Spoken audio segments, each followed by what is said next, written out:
All right, traders, good afternoon. This is Christian from Hertz Tribeca Trade Group, and it is Wednesday, May 24th. Bunch of interesting earnings reports coming out after the close. I don't even have a themes of the day in here, but probably that's interesting earnings reports. So I will fix that for you guys. But I just wanted to get started on this end of day video, even though we were watching, in the trading room, a lot of these after hours moves that are taking place. So of course, volatility continuation from yesterday, the way that we kind of reversed yesterday, often there is the type of move that we saw this morning and just, through not only the pre-market session, but through half the day. That's, again, that's par for the course in terms of what we saw yesterday with a lot of things reversing, a lot of things getting, the sentiment kind of just getting bubbly.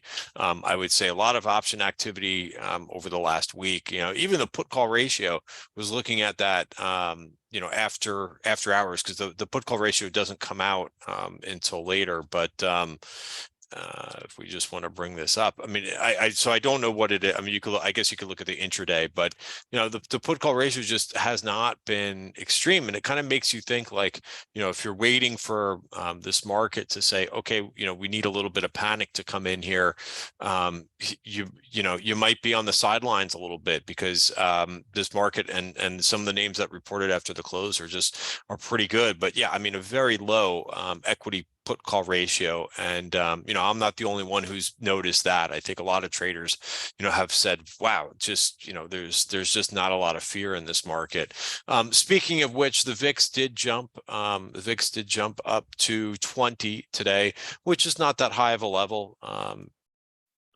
Right, I know everybody kind of looking at that, and all the headlines that we have with the debt situation.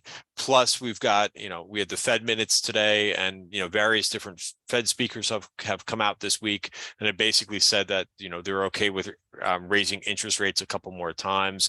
But this does look a little bit familiar to this last spike up, which was back in the beginning of the month on the 4th, in terms of that. So of course, the big story here is NVIDIA after hours, but there's a couple other reports too. So, it's kind of funny because stocks up to 366 here in the after hours. So the numbers, I'll give you my opinion on some of these things. Now, my opinion isn't always right, but I'll share that with you. And just by what I tweeted out the results, and so many people are looking at what they did last year versus what the results were versus what they were last year. Okay, that's interesting, but it with companies, usually it's what's expected going forward. Now, they didn't have their conference call yet, but it doesn't matter what happened in their rear view mirror or what the previous quarter was. You have to kind of look at the guidance, and what they're forecasting going forward, not behind, right? The other thing too that I try to mention too is stocks are a leading indicator. Usually what you'll see in stock prices are much more ahead of whether a company is doing poorly or not. So for example, last year, before we even started to see like a slump, and companies have layoffs, right? Stocks already dipped. Stocks already priced in the fact that there was a slowdown, from where they did all that hiring. And then, of course, once you see them officially announce that they're cutting back, the stock goes up because the bad news has already been priced into the stock. So just a little bit about the relationship, because I see so many confused on Twitter because they're looking at the rearview mirror. I had a couple people, and no offense to them on Twitter, they're like, yeah, but look at what they did. They're down. Their revenues are down from what they did last year. But I mean, the guidance is $11 billion for the next quarter. They were estimating 7. So, I mean, that's a colossal move. And yes, I mean, so you can complain all you want about this, artificial intelligence move, but a lot of companies are adopting this or trying to adopt it and trying to get their arms around this. And, companies like NVIDIA are going to power that movement. So, so regardless of like my opinion on whether or not it's, this move in AI is an overreaction, I think we're seeing it play out. I mean, look at some of the companies that are trading at, trading up after hours on this. Look at SMCI, which is, this thing was trading at 110. It's now up to 180 in the after hours. It was trading 110 a few, like, before it reported earnings. So, I mean, just a crazy move. And so let's take a step back a second. I thought that the Palo Alto results were very good. I was surprised at this. In the after hours yesterday, the stock actually sold off. Was down to 184. So if you were lucky, caught that at the VPOC yesterday, congratulations to you. So it did move up to the previous highs, 204, and right at that virgin point of control on the daily. But really, this kind of fueled a lot of moves. This was one of the best performing groups for the day, was the cyber names. And you could see, in a down market, the Qs were down about 0.5%. IWM was down 1% for the day, and cyber stocks were up 60 basis points. CrowdStrike was one that I thought, I was watching this one all day and put a position on at the end of the day. And now this will be a short-term position because it's going to report in about a week on the 31st, but or less than a week.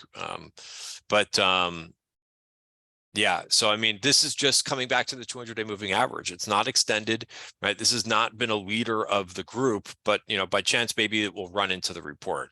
A lot of times that's what I look for, especially in names that really haven't done much, right? If there's some hype about a particular area, that's what I kind of look for, is for some names to do that. So the semiconductors, I actually traded the SMH in the after hours. As soon as I saw those results and the guidance, I went ahead and I bought some SMH at I was lucky. I think the market maker may have been falling asleep a little bit. I bought some at 131 and change, and it's up to 135. Now I was a little bit too quick with taking profits because I didn't, I had one eye on Nvidia, but I didn't think it was going to keep going like this. It's up to 372 right now. They were talking about on CNBC, are there a lot of shorts in this name? I think that's part of the issue, right? A lot of people have been looking at those valuations and saying, geez, this name shouldn't be up that much. I haven't agreed with that. I took my profits and my trading account when the stock was around 300. So I don't own any in my trading account. I own a small piece in my in a longer term, the TTG trend portfolio. I actually lowered the weight a little bit, because I was just cognizant about taking profits, right? Always on an earnings event, you don't know, like, you don't have a crystal ball about, what they're going to do.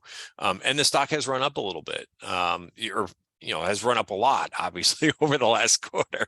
So in any event, look at some of these moves after hours. Nvidia's up to one. AMD didn't even report, and they're up to 115. So just, some huge moves. So where does this take us for the Qs right now?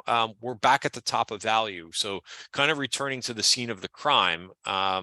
This kind of triggered the 80% rule, but it's not 100% rule. This did not get down to the bottom of value, and again, showing that relative strength. The S&P for the day. Right, this is something that I tweeted out earlier. Geez, look at that move. That held where it needed to. Sorry, I'm choked up by all these moves in the after hours.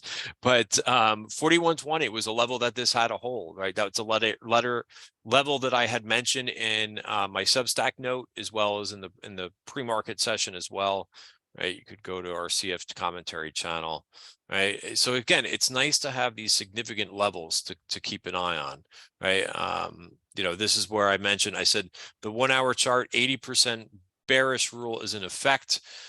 So the bottom of value is the level to watch. Right, 4120. This is what I sent. This is what I put out every morning at 8 o'clock in the morning. And sure enough, we got down to there, and we held. It held like a champ. All right, so that's it. I'm not going to take up too much more of your time, other than a couple other names that reported. So Elf, amazing. This is another company that I don't know how they do it, because we've seen some weakness, right, in this group. But look at the numbers that they came out with. I don't know any. I don't know a lot about Elf. Unfortunately, I wish I did. But their adjusted EPS was 42 cents versus 13 cents. but it's pretty good numbers. And then their net sales were 705 versus or 7 but net sales 705 to 720, estimate 637. So every quarter they seem to be you know, just beating expectations, right? And again, it's, you know, it's these things, right? What are they projecting, right? We're not seeing that many companies do this. And that's why it's pretty amazing, right? When you find a couple names. And what do I mean by that? Well, when a company puts out guidance, most companies are like, if they're going to say that they're going to adjust their estimates, they maybe do it by like, okay, 5 or 10 million, you know, something like, you know, 5% or something like that. But to say in this environment that their net sales that they see in 2024, 705 to 720, where the estimate was 737, that's pretty bullish, right? So again, it's not every company who's doing this, but I think, you know, paying attention to these names that have a very bright outlook like this, you know, and that's what it's about. It's about, you know, finding market leaders, right? And finding names that, you know, go out to new highs, digest a little bit, and then go back out and make new highs, right? That's where I found, you know, success in trading is focusing on companies that are just doing something different and are true market leaders. All right, guys, a few other movers that I noticed here, if I can, you know, so again, like I said, not every company did this. Snow fell. They, you know, it's a company specific type thing. But yeah, I mean, they're down 10% and they're bringing names like MDB down, right? They're bringing some of these software plays down. Datadog is down on this as well. So again, it's not every company that's doing this, but Splunk had a good quarter too. They're moving up quite nicely. NTNX is up 14%. Marvell, you know, again, all the semi names are moving pretty decently. And of course, look at Google, you know, anything AI looks like it's up a bit there in the after hours market. All right, guys, so that is it for today's video. Just short and sweet. You know, here's my other trades. You know, you know, this of course doesn't have an AI theme, and actually Oracle sold off. I'm not sure why that's selling off a little bit, but if not, I'll have to you know, I put on a trade right against support. So we'll have to see if this gets above 98.07. I don't know if that's selling off on Snowflake, but you know, these are setups, and if the setups you know, if they don't hold support or so forth, you know, then you just kind of move on a little bit. All right, guys, that is it for today's market recap. Have a great night. See you tomorrow.